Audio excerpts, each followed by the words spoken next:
Habari, naitwa Debora Mwenda. Mimi ni trainer, kwa maana ya kwamba mimi ni mwalimu wa mazoezi.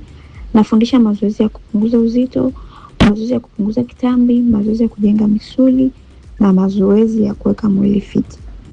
Hapa nitakupa mpangilio rahisi wa namna ya kufanya mazoezi ya tumbo, ambapo unaweza kuanza na plank kwa dakika 30 au mpaka dakika 60.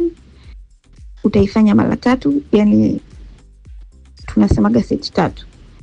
Pia utafuata Russian twist ambazo utafanya mara 15 kwa kila upande. Utafanya pia set 3. Zoezi lingine ni leg raises. Utafanya mara 12 hadi mara 5. Utafanya set 3 pia. Zoezi lingine litakuwa la mwisho hapa katika mpangilio wako, itakuwa mountain climbers.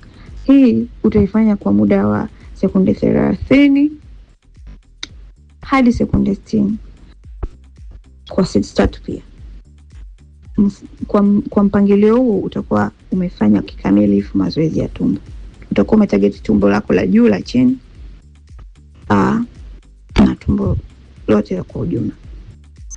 Cha kufanya ni kuhakikisha kwamba una utaratibu mzuri wa kufanya mazoezi na unapumua vizuri muda unapofanya mazoezi. Kitu cha 3 ni lishe sahihi. Hii ni muhimu kuliko hata mazoezi yenyewe, kwa sababu mazoezi pekee hayatoshi. Kama unakula kupita kiasi, hayatatosha kukupunguza kitambi. Kwa hiyo kanuni kuu ni kupunguza kula vitu vya mafuta mengi, kula vitu vya sukari nyingi kama vile soda na juisi za ndani.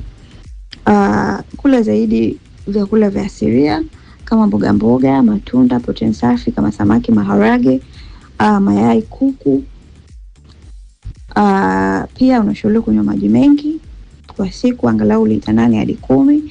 Na kitu kingine, epuka kula usiku sana, kwani chakula hiko kitahifadhiwa kuwa mafuta. Lakini cha mwisho, upate usingizi wa kutosha ili kuepuka msongo wa mawazo. Kwa sababu msongo wa mawazo pia unaweza kusababisha wewe kuzalisha hormones ambazo zinaweza kupelekea kuwa na kitambi. Kwa hivyo unashauriwa kulala masaa 7 mpaka 8 kwa siku. Kwa kufanya hivyo mazoezi na kufuata huo mpangilio bora ambao nimesema hapo, utakupatia matokeo mazuri ya kupunguza kitambi chako na kupunguza uzito. Ukitaka mwongozo zaidi, mimi napatikana kwenye mitandao ya kijamii kama Facebook, Instagram na TikTok kwa jina, utaandika Debora Mwenda utanipata, au utaandika bondia mrembo utanipata na nitakupa mwongozo. Asanteni na kwaherini.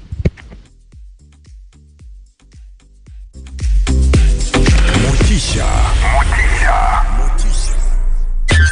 Usitoke. Baki hapo. Tunalipa bill. Dakika 0 tu. Tunarudi. East Africa Radio. Together tunawakilisha.